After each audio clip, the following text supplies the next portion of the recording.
Olá, equipe, boa noite. Hoje eu vim falar para vocês, rapidamente, alguns pontos que a gente, da equipe de enfermagem, pode estar auxiliando na prevenção da pneumonia associada à ventilação mecânica, que a gente chama comumente pela sigla PAV dentro da UTI. A gente precisa destacar algumas situações como higiene de mãos, a gente sabe que é extremamente importante a gente lembrar que a gente precisa fazer a higienização das mãos antes e após contato com o paciente, com o procedimento e qualquer objeto do leito do paciente. A gente precisa respeitar a precaução, principalmente precaução de contato. Outra situação que precisamos levar em consideração é a higiene oral dos pacientes. Nós tínhamos um protocolo que a gente usava clorexidina, né? Hoje o protocolo foi atualizado, a gente vai difundir ainda o protocolo, mas a gente vai trabalhar com escovação, que é uma forma de tirar realmente a sujidade da cavidade oral, dos dentes e da língua, usando escova de dente, né, do próprio paciente e creme dental, que normalmente a criança está acostumada a usar. A gente precisa lembrar de pedir os pais para poder trazer, né, para dentro da UTI para a gente poder utilizar. Uma outra situação que a gente precisa destacar é o fato da gente manter sempre o paciente em cabeceira elevada, normalmente de 30 a 45 graus, também é uma forma de prevenir a PAV. Uma outra questão é a mobilização, né, que a gente fala muito sobre a mudança de decúbito. Isso é importante também para poder auxiliar na prevenção da PAV. Uma questão que a gente precisa levantar é que hoje em dia a gente já não tem como recomendação o uso de soro fisiológico mais na aspiração.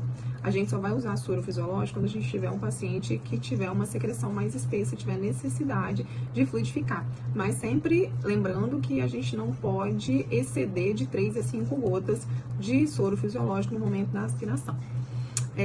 A gente, com essas medidas, a gente pode reduzir significativamente os casos de PAV na nossa UTI.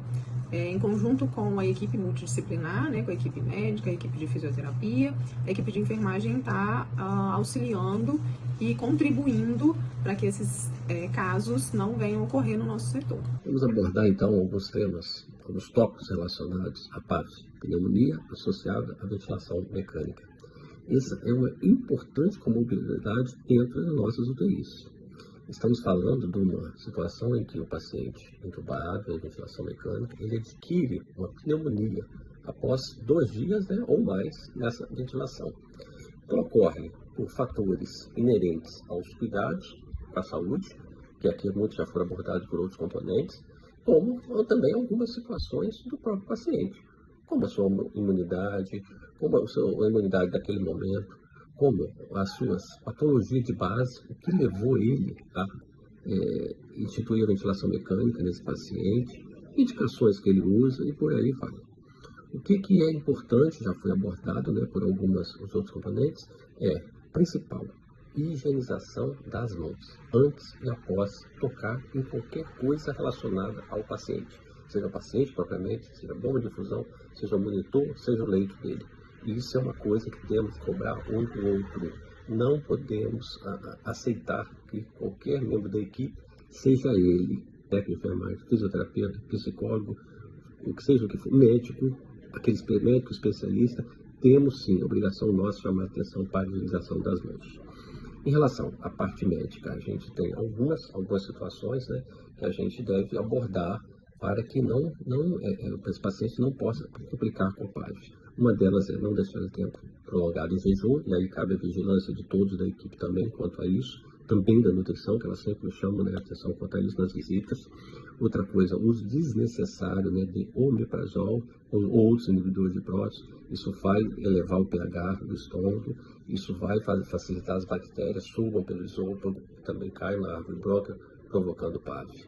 Outra coisa que o médico tem que estar atento é não deixar o paciente entubado além do necessário. Isso aí cabe a sedação excessiva, tem que ter cuidado. Existem parâmetros, né? Existem score, tanto de analgesia como de sedação. Então, não deixar o paciente muito sedado, isso vai prolongar os dias de ventilação mecânica e com isso vai facilitar a PAV. Outro ponto importante a ser abordado é em todos os locais que eu li, o paciente com PAV aumenta e muito a sua mortalidade. passa de 50% em todos os textos que eu verifiquei. Então, vocês vejam, uma coisa que a princípio é prevenível, porque depende de nossas ações, na maioria das vezes, pode levar muito desse paciente à morte. E mesmo que não leve à morte, aumenta a morbidade, prolonga o tempo de ventilação mecânica, isso pode levar a uma traqueostomia, isso pode levar a lesão cerebral, por conta de várias intercorrências que isso pode ocorrer, parte de oxigenoterapia durante a ventilação mecânica, e sabemos que isso ocorre, e também aumenta o custo com esses pacientes. Internação muito prolongada, o uso de antibiótico em amplo espectro, pois as bactérias que causam parvo são multiresistentes, bactérias hospitalares. Mas o dano, obviamente, maior é levar a aumentar a mortalidade desses pacientes. Então, todos os esforços, todos os componentes da equipe devem estar voltados para prevenir essa grave patologia nas nossas UTIs. A equipe de fisioterapia realiza diariamente os bundles com o intuito de desempenhar um papel crucial na prevenção do PAV através de algumas medidas, mantendo o circuito livre de condensação e também mantendo o cuff calibrado, com uma pressão adequada 3 vezes ao dia.